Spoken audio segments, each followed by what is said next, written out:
Hi, this is Ghibran here.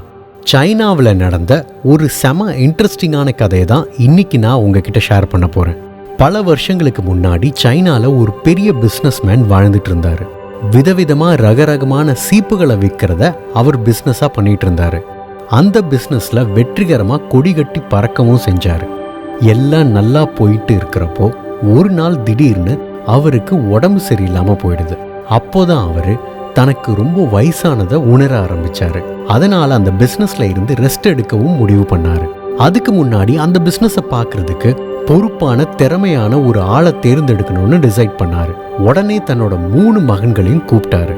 அவங்க கிட்ட தன்னோட நிலைமைய விளக்கி சொல்லி, உங்க 3 பேர்ல ஒருத்தர் தான் இனிமே என்னோட பிசினஸை பார்த்துக்க போறீங்க. அது யாருன்னு நான் வைக்க போற ஒரு சின்ன டெஸ்ட்ல தெரிஞ்சிடும். எல்லாரும் இப்போ போயிட்டு நாளைக்கு காலையில என்னை வந்து பாருங்கன்னு சொல்லி அனுப்பி வச்சிட்டாரு. 3 மகன்களுக்கும் ராத்திரி பூரா தூக்கமே வரல. அப்பா அப்படி என்ன டெஸ்ட் நமக்கு வைக்க போறாருன்னு யோசிச்சுக்கிட்டே இருந்தாங்க. மறுநாள் காலையில 3 பேரும் அப்பா கிட்ட வந்து அமைதியா நின்னாங்க. அந்த பிசினஸ்மேன் ஒவ்வொரு மகன் கிட்டையும் 1000 சீப்புகளை கொடுத்து இதையெல்லாம் கொண்டு போய் வித்துட்டு வாங்கன்னு சொன்னாரு. சீப்பு விற்கிறது சாதாரண விஷயம் தானே, இதுல என்ன டெஸ்ட் இருக்குன்னு 3 மகன்களும் குழப்பத்தோட பார்த்தாங்க. அப்பா அவர் சொன்ன விஷயத்த கேட்டு 3 பேரும் ஆடி போயிட்டாங்க. அந்த பிசினஸ்மேன் அந்த சீப்புகளை எல்லாம் புத்த மடத்துல போய் வித்துட்டு வர சொன்னாரு. இதுதான் அந்த 3 மகன்களோட அதிர்ச்சிக்கும் காரணம்.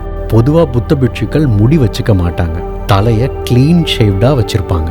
அவங்க கிட்ட போய் சீப்பை வித்துட்டு வரதெல்லாம் சாத்தியமில்லாத காரியம். இருந்தாலும் அப்பா சொல்லிட்டாருன்னு 3 மகன்களும் அவரோட பேச்சை கேட்டு நடந்தாங்க. 3 நாள் கழிச்சு மூத்த மகன் வந்து 2 சீப்பு தான் என்னால் விற்க முடிஞ்சதுன்னு அந்த பிஸ்னஸ்மேன் கிட்ட சொன்னான். என்ன சொல்லி அந்த 2 சீப்புகளையும் வித்தேன்னு அவங்கிட்ட அவங்க அப்பா கேட்டாரு. அதுக்கு அவன், தலைக்கு யூஸ் பண்ணலன்னா கூட முதுகு அரிக்கிறப்போ அதை சொரியறதுக்கு சீப்பை யூஸ் பண்ணிக்கோங்கன்னு சொன்னேன். நான் சொன்னதுக்காக 2 பேர் மட்டும் சீப்பை வாங்கிக்கிட்டாங்கன்னு சொன்னான். அதுக்கு அவர் எதுவுமே சொல்லலை. அடுத்து 2வது மகன் வந்து, நான் 10 சீப்பை வித்துட்டேன்ப்பா, என்னால அவ்வளவுதான் விற்க முடிஞ்சதுன்னு சொன்னான்.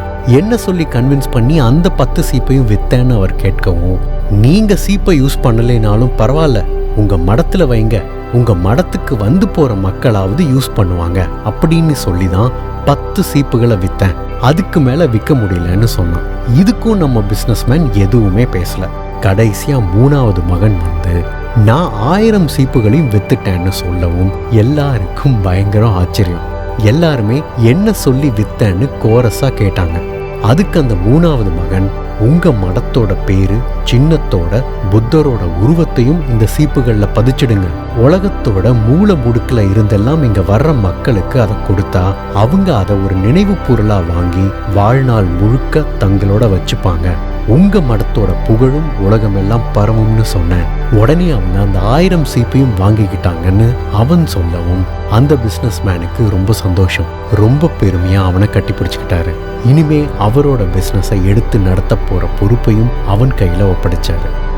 இந்த உலகத்துல முடியாதுன்னு எதுவுமே இல்லைங்க.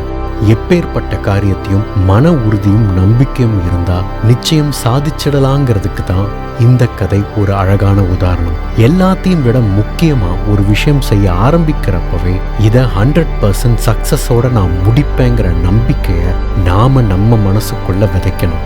அதை முழுசா நம்ப ஆரம்பிக்கணும். அதுக்கப்புறம் கடவுள் தானா அந்த திசையை நோக்கி நம்மளை நகர்த்திட்டு போயிட்டே இருப்பாரு.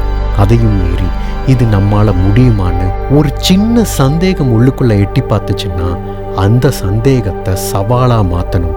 இது கொஞ்சம் சவாலான விஷயம்தான். ஆனாலும் நான் இதை சமாளிச்சு ஜெயிச்சிருவேன்னு கஷ்டப்பட தயாராகி ஓட ஆரம்பிக்கணும்.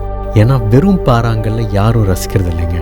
எல்லா சவாலையும் சமாளிச்சு உளியால செதுக்கப்பட்டு சிலையா மாறின பாறாங்கல்ல தான் எல்லாரும் ரசிப்பாங்க, கும்பிடுவாங்க.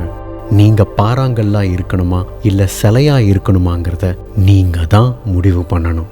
ஏன்னா உன் வாழ்க்கை உன் கையில்.